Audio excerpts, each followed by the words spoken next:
क्रिस्त में प्यारे भाइयों और बहनों, आप सबों को जय यीशु। आज माता कलसिया सामान्य काल का 25वां इतवार मना रही है और आज के सुसमाचार का सारांश है, ईर्ष्या करना, जलन होना मानव जीवन के लिए उचित नहीं है। दूसरों की उन्नति, दूसरों का विकास और दूसरों की सफलताओं को देखकर ईर्ष्या करने से, दूसरों को देखकर जलने से हमारे जीवन की खुशी और शांति भंग हो जाती है।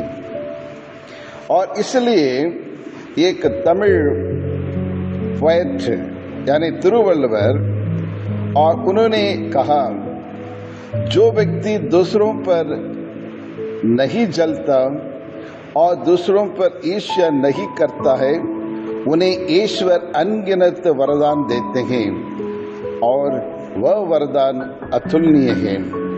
जी हाँ, कृष्ण में प्यारे भाइयों और बहनों, आज के संसार में और कई प्रकार के लोग जीवन यापन करते हैं, तरह तरह के लोग रहते हैं, लेकिन आज के इस संसार में 4 प्रकार के लोग रहते हैं। पहला वर्ग के लोग वो हैं जो भले हम दुख तकलीफ उठाएं, लेकिन दूसरों को कोई दुख तकलीफ या कष्ट न होना चाहिए। बहुत अच्छे विचार के लोग हैं, वे नेक इंसान हैं। उदाहरण के लिए, और इस प्रकार के लोग जब बस में यात्रा करते हैं तो खड़े होते हुए भी और बुजुर्ग लोगों को, महिलाओं को बैठने के लिए अपनी सीट देकर और स्वयं खड़े हो जाते हैं।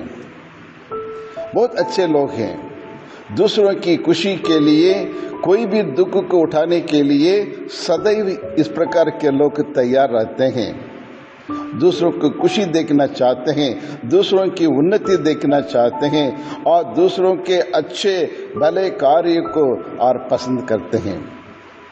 अभी दूसरा वर्ग के लोग हैं जो वो भी अच्छे हैं, न्याय के मार्ग पर चलने वाले हैं और अपने डिसिप्लिन को रखने वाले, पालन करने वाले हैं। दूसरों की बुराई तो नहीं करते हैं, लेकिन एट द सेम टाइम दूसरों की ख्याल भी नहीं करते हैं, दूसरों की परवाह भी नहीं करते हैं, दूसरों के लिए अपना कुछ खोना नहीं चाहते हैं।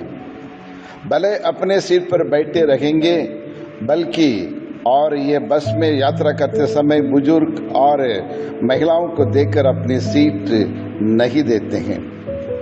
तीसरा वर्ग के लोग वो हैं जो अपनी भलाई के लिए, अपनी मतलब के लिए और दूसरों की बुराई करते रहेंगे, दूसरों के नाम को बदनाम करते हैं और बहुत खराब लोग हैं। ये स्वार्थी लोग हैं। भले दूसरों की सीट में जाकर बैठ जाते हैं और उनसे लड़ते भी हैं और इस प्रकार वो स्वार्थी बन जाते हैं। चौथा वर्ग के लोग हैं जो हमेशा दूसरों को परेशान करते रहते हैं, दूसरों के लिए बुरा सोचते हैं। बस में यात्रा करते समय एक सीट के लिए दोनों आपस में लड़ते रहेंगे जब तक यात्रा खत्म भी हो जाए। जी हाँ प्यारे भाई और बहनों, ये ऐसे लोग हैं ये खुद बैठते नहीं और दूसरों की बैठने भी नहीं देते हैं और बहुत ही बेकार लोग हैं। जी हाँ, कृष्ण में प्यारे भाई और बहनों, आज के सुसमाचार और इस कहानी के बीच एक संबंध है, एक समानता है। दोनों कहानियों से हमें एक शिक्षा मिल रही है, सीखने के लिए एक सीख मिलती है।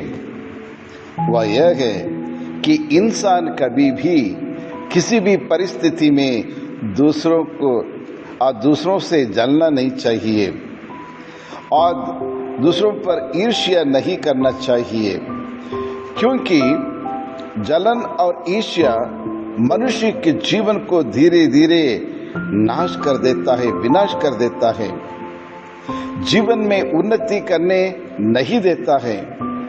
और इतना ही नहीं, ये जलन और ईर्ष्या मनुष्य की मन की शांति को और छीन लेता है। और इसलिए पुराने विधान में भी हमें इस प्रकार के उदाहरण देखने को हमें मिलता है। पुराने विधान में उत्पत्ति ग्रंथ में हम देखते हैं कि आदम के पुत्र काइन और एबल, इनके जीवन में हमने यही देखा है। बड़ा भाई ने अपने ईर्ष्या एवं जलन के कारण अपना सगा छोटा भाई को खून किया था। जी हाँ कृष्ण में प्यारे भाई और बहनों, जलन में बदला लेने की भावना रहता है। इसलिए और ये तमिल पोएट तिरुवल्लुवर कहते हैं कि जलन, घमंड, क्रोध और कड़वी बोल, ये चारों मनुष्य जीवन को बिगाड़ देता है, मनुष्य के रिश्तों को तोड़ देता है। इन चारों में से सबसे बेकार और खतरनाक है जलन होना, यानी ईर्ष्या करना। और इसलिए बाइबल कहती है, न्यायकर्ता ग्रंथ अध्याय 27 पद संख्या 4, क्रोध क्रूर होता है और उन्माद दर्मनीय, किंतु ईर्ष्या के सामने कौन टिक सकता है। आज के दृष्टांत में हमें यह देखने को मिलता है जो अक्सर आपके और मेरे जीवन में जो घटता रहता है। मजदूर आपस में एक दूसरे से जलने लगते हैं, साथ साथ जमींदार से भी जलते हैं। संत पौलुस का कुरिन्थियों के नाम संत पौलुस का पत्र अध्याय 3 और पद संख्या 3 ये कहता है, आप लोगों में ईर्ष्या और झगड़ा होता है, क्या वह इस बात का प्रमाण नहीं है कि आप प्राकृत हैं और निरे मनुष्यों जैसा आचरण करते हैं। कृष्ण में प्यारे भाई और बहनों, ईर्ष्या और जलन के बारे में बाइबल क्या कहती है। आदि में सृष्टि के पहले शैतान की जलन से मृत्यु संसार पर प्रवेश किया। आदम के बड़ा पुत्र काइन अपने छोटा भाई से जलता था और उन्हें मार डालने का कारण भी बन गया था। और याकूब के 10 बेटे यूसुफ से ईर्ष्या करते थे और वही जलन और उन्हें जोसेफ को बेचने के लिए मजबूर किया था। और गोलियत की मार गिराने की वजह से खुशी और आनंद मनाने वाले दाऊद राजा को देखकर शाऊल और दाऊद से बहुत जलने लगा और उन्हें मार डालना चाहता था। इसी प्रकार आज की दुनिया में भी अधिकतर लोग एक दूसरे से और जलते हैं। लोग एक दूसरे से हर बात के लिए जलते हैं। किसी का अच्छाई देख नहीं सका है, किसी परिवार की उन्नति को देख नहीं पाते हैं और दूसरों की तारीफ नहीं सुनना चाहते हैं और दूसरों का नाम बदनाम करना चाहते हैं। एक दूसरे के ऊपर कीचड़ उछाल देते हैं। लोग अपनी अपनी कमजोरियों को छिपाने के लिए दूसरों पर झूठे इल्जाम लगाते हैं। और इतना ही नहीं, आज इस समाज में भी, देश में भी हमें देखने को यही मिलता है। एक धर्म दूसरे धर्म से जलते हैं, एक जाति दूसरे जाति से जलते हैं, एक परिवार दूसरे परिवार से जलते हैं। इतना ही नहीं, आज की इस आधुनिक संसार में पति पत्नी एक दूसरे से भी जलते हैं। सगा भाई बहन से और भाई बहन से एक दूसरे से जलते हैं। एक समाज दूसरे समाज से जलते हैं। प्रिय विश्वासियों, इन जलन की भावना एवं ईर्ष्या को मनुष्य कैसे मिटा सकते हैं और ये कैसे सुधार ला सकते हैं मानव जीवन में। सर्वप्रथम सबसे पहले हमें अपनी गलती को मानना चाहिए। हम अपनी गलतियों को स्वीकार करना चाहिए कि मैं अक्सर दूसरे से मैं जलता हूँ। ये बहुत बड़ा संघर्ष है और कठिन भी है। दूसरा, हर एक व्यक्ति अपनी अपनी योग्यता यानी अपने अपने टैलेंट्स को पहचानना चाहिए। यानी मेरा हुनर क्या है, मेरा एबिलिटी क्या है, मेरा कैपेसिटी क्या है और उस पर पूरा ध्यान उसमें लगा रहना चाहिए। तीसरा, अपने जीवन एवं परिवार के लक्ष्य को पाने के इच्छुक रखना और अपने आप को उसके लिए मोटिवेट करना बहुत जरूरी है। और चौथा, दूसरों को तारीफ करना सीखो। दूसरों की मेहनत, दूसरों की सफलता को अंगीकार करते हुए उन्हें बधाई देना सीखना चाहिए।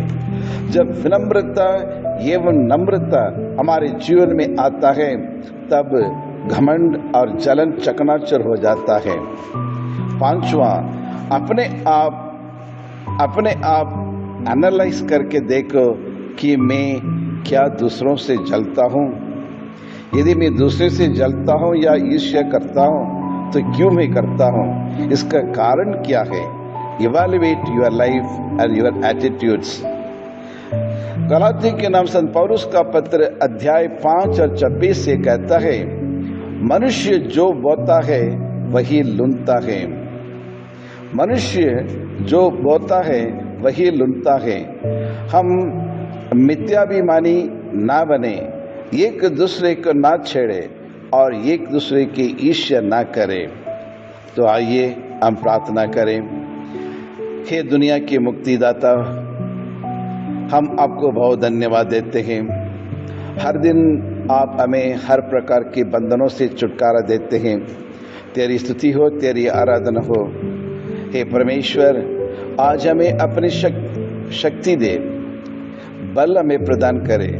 आज के बाद हम दूसरों को देखकर और दूसरों के विकास को देखकर, दूसरों की उन्नति को देखकर, दूसरे के अच्छे नाम सुनकर हम ना जले ना ईर्ष्या करें। अपनी पवित्र आत्मा के वरदान से हमें आलोकित करे, हमें नम्र और विनीत बनने के लिए अपनी कृपा में प्रदान करे, ताकि एक दूसरे की तारीफ कर सके।